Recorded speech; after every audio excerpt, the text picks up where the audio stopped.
The Seahawks and 49ers will rekindle their rivalry at Lumen Field on Thursday Night Football. Who's got the edge? We're going to be breaking it all down in our latest crossover Thursday edition here on the Locked On Podcast Network. You are Locked On 49ers, your daily San Francisco 49ers podcast, part of the Locked On Podcast Network, your team every day.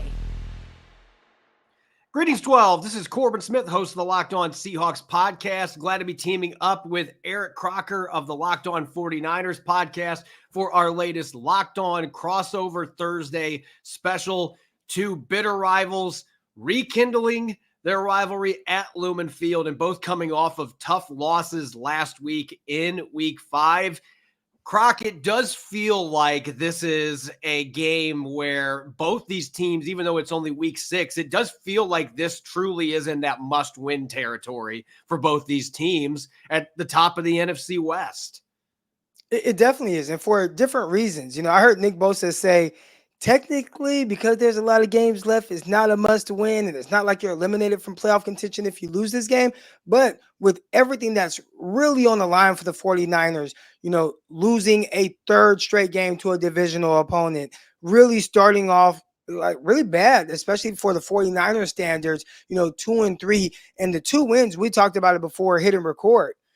You beat the Jets, who just fired their head coach. You beat the New England Patriots, who look like they should fire everybody. So they don't have any good wins, and you had 2 bad losses on games where you were leading in the fourth quarter by double digits and found ways to lose those games, as well as get dominated by the Minnesota Vikings. And if it weren't for the great play of Fred Warner, who forced a fumble in the red zone, really on the 1-yard line, and got an interception in the red zone, that game really could have been a blowout. So 49ers not playing great. They definitely need that get back on track game. I'm not sure it's going to be the Seattle Seahawks, but yeah, we're interested to see what happens.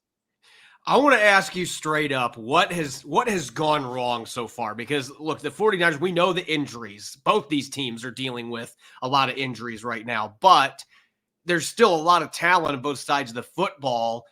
Do you view this as a situation where the injuries have really played into this, or some of the departures in the offseason? They did lose some really good players in the offseason. That's the price you have to pay when you've eventually got to pay Brock Purdy, and you have a number of other players you got to pay. But what has really been the big storyline in regard to why this team is 2-3 coming into this primetime game?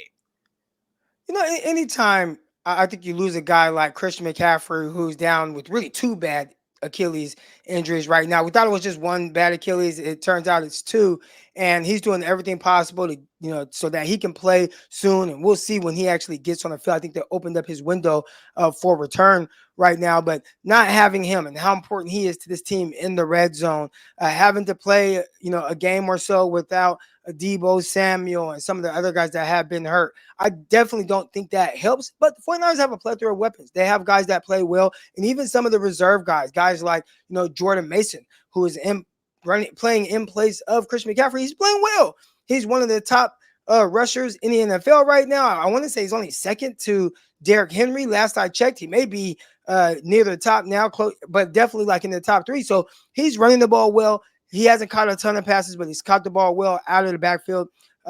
It feels like the 49ers receivers are kind of taking turn as to who's going to take over a game. Is it going to be Brandon Ayuk, the guy they paid a ton of money to? Is it going to be Juwan Jennings? He's had a very dominant game, especially against the Rams, going for 175 yards and 3 touchdowns. Or is it going to be Deebo Samuel, who has led the 49ers in the receiving yards against the Minnesota Vikings? So they have a lot of guys. George Kittle as well. He's missed the game, banged up a little bit. But I don't think we can use those things as excuses, because in 2 of the games, the 49ers were dominating the games. The 49ers were up double digits against the LA Rams. Well, you squandered that opportunity with late turnovers, and the Rams go down and they win that game. You're terrible on special teams in the fourth quarter. That's not ideal. And then you're playing the Arizona Cardinals, another game, up double digits in the fourth quarter, and you end up fumbling late in the game. The defense, turns out they have trouble getting stops late in that game, and Kyler Murray makes a little magic, does a little something out of nothing, and all of a sudden you're losing 2 games where you feel like you should win. So when you look at it from that perspective, it's almost like the losses by the 49ers are more self-inflicted by just bad timing of certain issues, as opposed to not having the guys to be able to win these games on the field. Yeah, they've had so many injuries, but you mentioned the turnovers, and that feels to me like that is really the equalizer with this football team right now because they're still producing turnovers on the defensive side of the football. They have an even turnover margin, but they're near the top of the league in terms of turnovers. And I believe, if I'm correct, that they have 7 fumbles this year and they've lost a handful of those. And then you get the 4 picks by Brock Purdy. So it has felt like this team coming in, like just something is off. The vibes just aren't quite where you would expect for a team that has so many players returning from the NFC champions last year. Yeah, and unfortunately, you go back to the Super Bowl, right? Fumble in that game. And I think turnovers have been a big issue for the 49ers. How do you fix that? We could say, well, Jordan Mason, he fumbled the ball. It would be Christian McCaffrey, where I just talked about the Super Bowl. Christian McCaffrey fumbled early in the Super Bowl, so he's prone to turning the ball over. I could think of big games last year against the Dallas Cowboys where Christian McCaffrey fumbled inside the red zone. I could think of the Minnesota Vikings game going into the red zone where the Christian McCaffrey fumbled as well. So he's had his problems kind of holding on to the ball a little bit. We've seen Jordan Mason do that same thing. But ultimately, I don't know if it's rust. At first, I thought, teams aren't really playing a lot of guys in the preseason. Maybe they'll take the first quarter of the season to just kind of get back in that groove. But it looks like the 49ers, especially late in these games, are still trying to find that groove. I think they play extremely well for the first, few drives where they're scripted. And even if they get stopped on that first drive, they pick back up and they do a really good job of getting a lot of points in the first half. But last game, we saw the 49ers 0 points in the second half against the Arizona Cardinals. And partly because, well, you lost your kicker. You talked about injuries. You lost your kicker in that game. So they had to go for it one time on 4th and 18 because they felt like that was out of their punter, Mitch Wisnowski's range to be able to kick a field goal, even though he hit one early in that game. That was much closer, though. It's just been just bad. Like it almost feels like the signs of a bad team. And I don't know if we're making excuses for them because we have higher expectations. And, oh, no, this can't be the 49ers. They're supposed to be great, right? And that's all they've shown us for the most part with Kyle Shanahan, especially with this team when they're loaded. But right now, there's something not quite right. And Super Bowl hangover, maybe. But I think they're looking for that game. I thought it was the Patriots to get them back on track. Maybe it's the Seahawks, and then all of a sudden they get their swagger back and they start feeling better about themselves and playing better for an entire four quarters.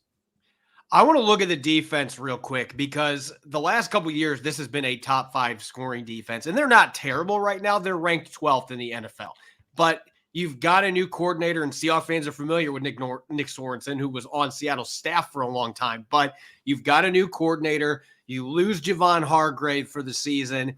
They still don't have Dre Greenlaw back. I mean, there are some major losses on that defense. Hufanga's out for at least 4 weeks. So when you look at the state of that defense, particularly with the fact that Seattle, even though they've been inconsistent, this is still a top 10 caliber scoring offense, and especially the passing game.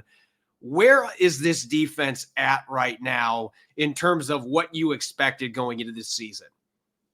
The 49ers throughout Kyle Shanahan's tenure have had a lot of turnover at the defensive coordinator position. And not because the coordinators have been bad and you've had to replace them. They've actually been the opposite. They've been very good. You have Robert Saleh. He goes to the New York Jets, takes a head coaching job there. D'Amico Ryans, he ends up coming in. All right, I can do a great job. He does a great job for the 49ers over the years he was there. And then you had Wilkes last year, who it wasn't to the standard of Ryans. And a lot of people dogged him. And I think Kyle Shanahan, some of the players, they weren't on the same page with him and whatnot. So they made a move from the booth onto the field. And some people are like, man, what's up with that?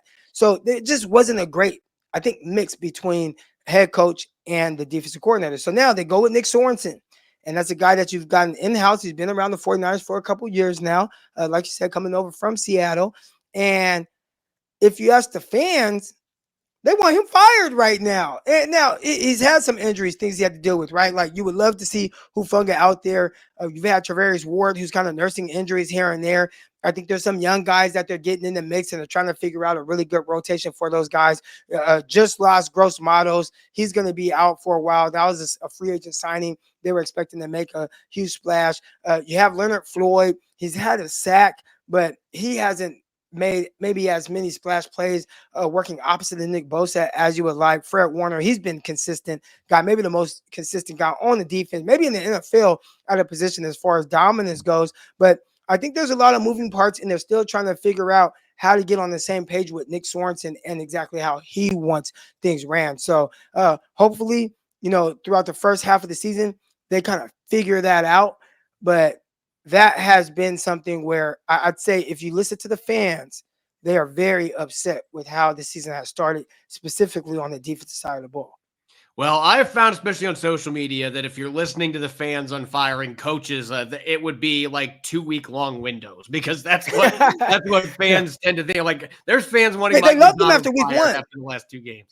Oh, week 1 they loved him after the Jets game, and then after everything else, it's been like, all right, yeah, fire him. It's truly week to week when you're talking about social media with fans. But when we come back here on Crossover Thursday, we're going to switch gears, look at some storylines for the Seahawks coming off of a really tough loss to the New York Giants at home, and how they may be trying to plan a rebound here against their rivals on Thursday Night Football. We'll get to that up next here on Crossover Thursday. This episode is brought your way by Z-Biotics pre-alcohol probiotic drink. It's the world's first genetically engineered probiotic. It was invented by PhD scientists to tackle rough mornings after drinking. Here's how it works. When you drink, alcohol gets converted into a toxic byproduct in the gut. It's this byproduct, not dehydration, that's to blame for your rough next day. Pre-alcohol produces an enzyme to break this byproduct down. Just remember to make Z-Biotics your first drink of the night. Drink responsibly, and you'll feel your best tomorrow. For best results, make pre-alcohol your first drink of the night. Pace yourself, hydrate, get a good night's sleep, and enjoy tomorrow. Wake up feeling refreshed and ready to take on the day. Go to zbiotics.com/LockedInNFL to learn more. Or get 15% off your first order when you use Locked On NFL at checkout. Z-Biotics is backed with 100% money-back guarantee. So if you're unsatisfied for any reason, they'll refund your money, no questions asked. Remember to head to zbiotics.com/LockedInNFL and use the code LockedInNFL at checkout for 15% off. This episode is also brought your way by FanDuel. Hey, NFL fans, you can start the season with a big return on FanDuel, America's #1 sports book. When you get a hunch in the middle of the game, you can check out the latest stats, view live play-by-play, and so much more on the same page where you place your bets. You'll get started with $200 in bonus bets guaranteed when you place your first $5 bet. Bet on everything from George Kittle scoring a touchdown against the Seahawks, or Jackson Smith-Njigba being the first player in Thursday's game with a 30-plus yard reception. Just throw in a $5 bet and you'll get $200 in bonus bets. Visit FanDuel.com today and download America's #1 sportsbook. Welcome back to Crossover Thursday here on the Locked On Podcast Network. I'm Corbin Smith of Locked On Seahawks. Glad to be teaming up with division rival Eric Crocker of Locked On 49ers as we take a deep dive into this latest Thursday night installment. It feels like the Seahawks and 49ers play on Thursday night every single year, at least once. And the way the league is trending, maybe it'll happen twice in one of these seasons. But this crossover is brought your way by our friends over at Prize Picks. Make sure to download the app and use the code LOCKEDINNFL to win $50 instantly when you play $5. Eric, we just broke down the 49ers, and it's been a disappointing start for them coming off of a Super Bowl run last year. 2-3. They are in third place, technically, in the NFC West, with the Cardinals having that tiebreaker with a 2-3 record. But as we were talking about before the show, this almost feels like we have two teams, even though the records are a little bit different, it feels like we are kind of in this same gray area. We're trying to figure out what this Seahawks team is going to be. They started off 3-0, albeit against inferior opponents. They had injury issues. They caught some lucky breaks, like Tua Tagovailoa not being available for the Dolphins. But they won the games they were supposed to win up until this last weekend. And then the New York Giants, who ranked 30th in run defense, decided to run for 175, or they were in run offense, decided to run for 175 yards. With Tyrone Tracy, the late-round draft pick, as their running back. And some nightmares resurfaced from the last couple of years with this team with their run defense, and now the 49ers come to town. This is still an issue that Seahawk fans are really worried about this run defense. Mike McDonald has not been able to be that overnight miracle worker. They've also had some injuries, though. And I guess the good news for Seahawks fans is that they are going to have hopefully a few of those guys back, including Boye Mafe, who is off to a really fast start. But they're not going to have Uchenna Nwosu and Byron Murphy II, which is going to still create plenty of concerns against the 49ers. Well, shout out to Boye Mafe. Hopefully he heals up and they get him back. Really good kid out of University of Minnesota. When I look at the Seattle Seahawks and some of the games that they played, and you talked about these kind of back-to-back losses, it's so crazy how one play can really swing things. And we talked about that for the 49ers. A late fumble by Jordan Mason kind of changed the trajectory of that game and the outcome. When I look at the Seattle Seahawks and I'm watching them against the Detroit Lions, a fumble in the red zone by DK Metcalf and how, he was dominant in that game. He played extremely well, but turning the ball over and giving, taking points off the board essentially, and then turning around and doing the same thing against the New York Giants. I think if there's anything, and again, you don't want to put a loss on one player, but if you want to talk about some plays that really impacted, I would say those two fumbles from DK Metcalf had just as big of an impact on those losses as anything else. Like that, those were huge in my opinion. Yeah, they came at the worst. Not that there's ever a good time for a fumble, but the one against Detroit, they were driving deep into Lions territory with a chance to tie that game, and instead it gets returned, the fumble does, all the way to the 14-yard line for the Seahawks, and it made it easy for Jared Goff and company to quickly make it 14-0. You had a 14-point swing, a 10-point swing minimum there with that. And then the one last week, again, another promising drive that turns into a fumble in the other team's territory, and then the Giants go down and get some points off of that. So Seattle has had issues with this the last couple of weeks where they've had untimely turnovers by Metcalf, but they've also had their issues on offense with the run game. And that, to me, that is the biggest storyline going into this game, really on both sides, is the run game. Because on offense, and Ryan Grubb, look, I loved it. It was refreshing yesterday talking to him at the facility. And he was saying, hey, this is all on me. Ken Walker III had 5 carries against the Giants. Like, that is inexcusable. A player of that talent getting just 5 carries. And he was healthy. It's not like he had an injury. He just didn't run the football. And as he said after the game, he said in the press conference yesterday that that's 100% on him. So I liked the fact that he was taking accountability for that, because it was a really questionable game plan against that really good Giants defensive line to just say, we're going to throw 85% of the time.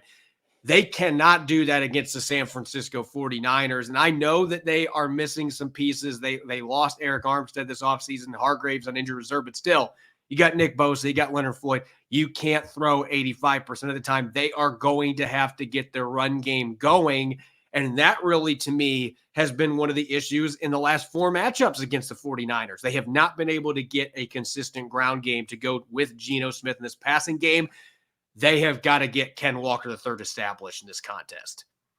I know we're going to talk about keys to victory, and I think that should be a big key to victory for the Seattle Seahawks, and not just having like early success with Kenneth Walker. We saw what happened in the Lions game. I mean, the run game for the Seahawks in that game was protrude. And then the second half, they said, you know what, we're going to stick with it. Maybe they're facing favorable numbers in the box that tells you, hey, you should run against this because they're just trying to defend the pass. But we saw it working for them and how that helped them get back in that game and how involved he was. And then you fast forward a week later and it's all back on Geno Smith. And Geno, he's interesting. He does a lot of things very well. Throws a pretty ball, deep ball. He can make plays with his legs, but it feels like there's something missing in the sense of just being able to play a little bit more winning football. But ultimately, he's a guy who you probably just don't want to put everything on his shoulders and throw 85% of the time. And you want to get the run game involved. So for the Seattle Seahawks, I would say don't go away from the run. Right? That was one thing that really helped the Arizona Cardinals against the Niners. They didn't run the ball necessarily well in the first half with James Conner, but they said, you know what? We're going to continue to run the rock. And not only did James Conner have a big game on the ground, but Kyler Murray did too. I mean, they each almost ran for 100 yards in that game, like both of them each. So if I'm the Seattle Seahawks, it's get Kenneth Walker the ball early and stick with it. Don't shy away from it, even if it's not working for you early on. And Seattle, you look at their first 4 games, even the Lions game, Ken Walker III had 3 20-plus yard runs in the second half. Denver game, the season opener, almost all of his 100-plus yards happened in the second half. It just feels like that has been a chronic trend here. The first half, we're just going to sling the ball around. Oh, wait, I forgot that I have number 9. And they started to give him the football, but they didn't do that on Sunday. So as Grubb said, if they would have given him 10 to 15 carries, I think you have a much different game on Sunday against New York. But they're going to need to do that in this one, and they're going to have to slow down Jordan Mason. And I know with the way their run defense has been the last couple of weeks that fans are really nervous about that with the way that Kyle Shanahan is able to get his run game going, scheme things up, create extra gaps. They're all things that are really going to impact the Seahawks in this game. And then, of course, the offensive line. You've been on this Locked On podcast with me a couple times, and it feels like this is a broken record, but the Seattle Seahawks offensive line, this is not a bombshell, but they have not been good. They have not done a good job protecting Geno Smith, and yet up until last Sunday, Geno Smith was not getting sacked very often because he's been masterful moving the pocket, maneuvering the pocket, getting the ball out quickly.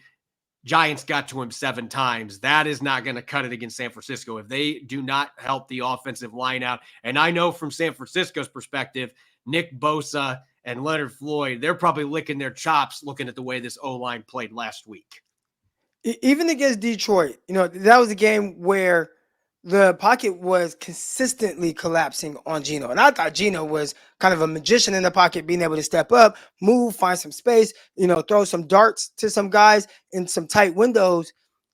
Can you do that week in and week out? And we saw against the New York Giants, you can't, getting sacked 7 times. And now you're going to play the 49ers. I'm thinking, you know what? Maybe Detroit's defensive line is just that great. Maybe the New York Giants defensive line is just that great. But if it's just a bad offensive line by the Seattle Seahawks, then going up against Nick Bosa and Leonard Floyd, I know there won't be Hargraves, he's out, but some of these guys in the interior for the 49ers, it can be a long day for Seattle and Geno Smith, and asking him not only to carry the load because you're struggling to run the ball, but also struggling because, hey, I don't have time to be able to, look and see who's open, go through my reads comfortably. That's just a lot to put on the quarterback week in and week out.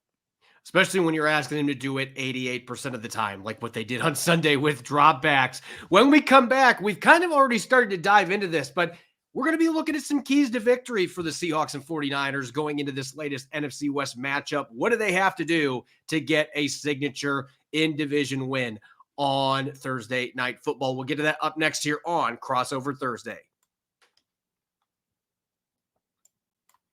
This episode is brought to you by our friends at Game Time. You shouldn't have to think about skipping a car payment when it comes to buying tickets for your next big event. Game Time is the fast and easy way to buy tickets for all the sports, music, and comedy near you. They've got killer last-minute deals, all-in prices, views from your seat, and with their best price guarantee, Game Time takes the guesswork out of buying tickets. You want to see the Seahawks tomorrow night on Thursday Night Football at Lumen Field? You can still get seats in one of the loudest venues in the NFL for under $150. Great seats for an awesome primetime matchup between two bitter rivals. Game Time has deals on the tickets right on the day of the event, and the Game Time guarantee means you'll always get the best price to write your own memories. If you find tickets in the same section in a row for less, Game Time will credit you 110% of the difference. Take the guesswork out of buying tickets with Game Time by downloading the Game Time app, creating an account, and using the code LOCKEDON for $20 off your first purchase. Terms apply. Again, create an account and redeem the code LOCKEDON for $20 off.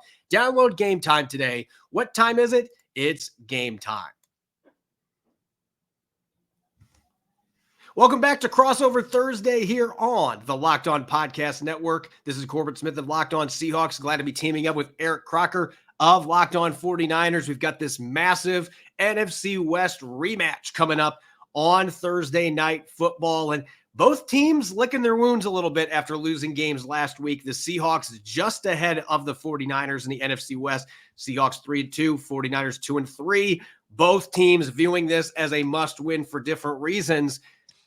Croc, when we look at the 49ers going into this game, and in the last couple of years, it has been a dominant one-sided series. The 49ers won 5 straight, including that wild card game in 2022. So it's been very lopsided, but this does feel like a game with both teams coming in the way they've been playing that maybe is a little more even than what it has been in recent years. When you look at San Francisco and what they have to do to get back on a winning track at Lumen Field, playing in front of a hostile road crowd, what do you see them having to do on offense and defense?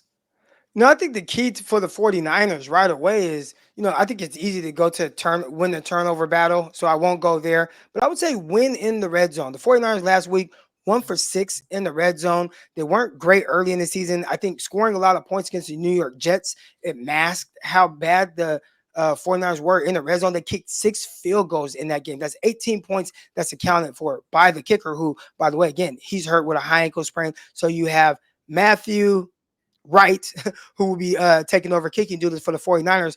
But let's be more efficient in the red zone. Let's win in the red zone. And I think that right there, some of these games that are going a different way late could be a lot different if the 49ers were just better early in the game in the red zone. So the 49ers, that's the first key to victory for them. Win the red zone. Yeah, I look at from Seattle's perspective, situational football on defense. They have got to get off the field. The third downs, that was something early in the season they were doing really well with on defense. They were forcing a lot of punts and they were getting a lot of stops on third down.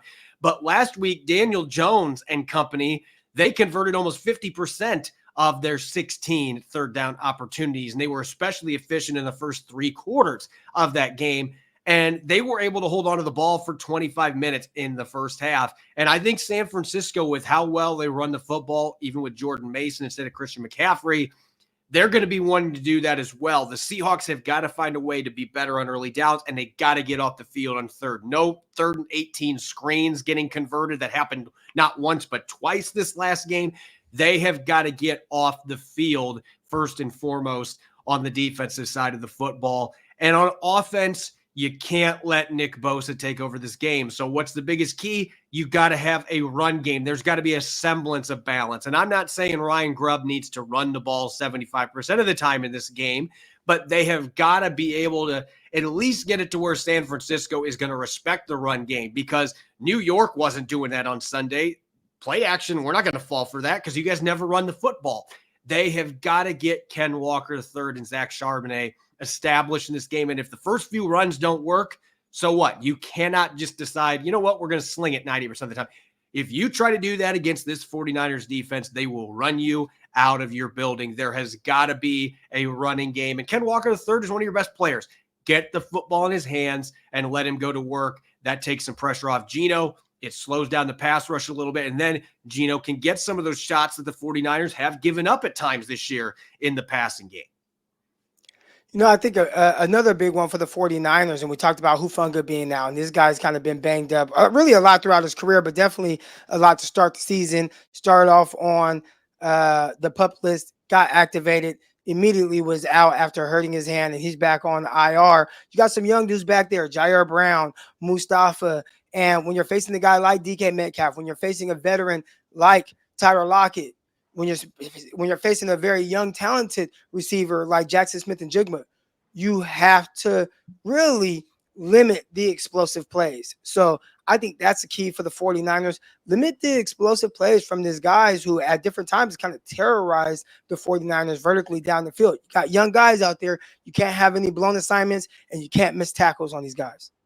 Yeah, both these teams are going to be having some young players that are going to be in. And I'm going to mention the pass rush real quick. The front four has got to be effective, speeding up Brock Purdy, because, look, you are probably going to be playing Nehemiah Pritchett, the rookie, the 5th rounder out of Auburn, instead of Reek Woolen. That is a huge loss in this game for Seattle. Or Artie Burns will be playing there off the practice squad, and he's more experienced, so that may make more sense for them. But either way, you're going to have a drop-off there at that other quarterback position. Take pressure off those guys by making sure that you are winning up front. They've got to find a way to speed things up for Brock Purdy. If he's got time in the pocket with the injuries in the secondary now, some of the injuries they got up front, that does not bode well for Seattle. So they got to find a way to get that pass rush going after they had their worst pass rushing game of the season against the New York Giants this last week. All right, it's time to go prediction time against the spread. We don't give score predictions until this week. It's my Wednesday show. We actually already had it. But looking at the spread here, the 49ers are 3.5-point favorites at Lumen Field. And Croc, you and I were talking about this before the show, that you admitted you were kind of surprised that the 49ers were viewed as favorites coming into this game.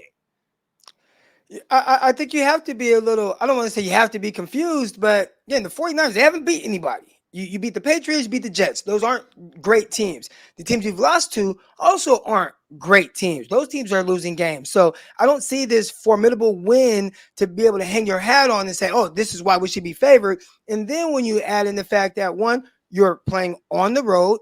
Two, you're traveling on a short week, which typically favors the home team. 49ers, 3.5-point favorites? That's pretty bold by Vegas. Well, keeping that in mind, do you think the 49ers are able to cover that in this game? If I were a betting man, which I actually am, I would take Seattle and the points. Now, that doesn't mean that the 49ers can't win. They can win by a field goal. At the end of the game, they kick a field goal, they win by 3. But if you take the plus 3.5 by Seattle, you still would win there.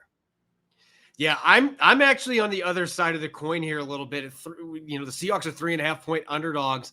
I don't know if they can stay quite that close. They have not had a game against the 49ers in the last 2 years where they have finished with less than an 8-point deficit at the end. And that was a game that they scored late to make it look closer than it really was. Now, I don't think this 49ers team is the team that they've faced the last 2 years, but there's just enough question marks with Seattle's defense, particularly the run defense, that I'm hesitant to, if I was a betting man, which I'm not, but if I was, I'd be hesitant to say the Seahawks are going to find a way to cover that as an underdog, just because I have concerns with the run defense first and foremost, and being able to protect Geno Smith. I think this game can be close. I don't know if it's going to be close enough, though, to get inside 3.5 points. As always, a special thanks to all the Seahawks fans out there, 49ers fans as well. Thanks for tuning in to this latest Locked On Crossover Thursday special. Looking forward to a big game in prime time. And make sure you're listening to the Friday shows, Locked On Seahawks and Locked On 49ers. We break down the results from Thursday's primetime clash. Enjoy the rest of your Thursday and the game tonight. Go Hawks, go 49ers.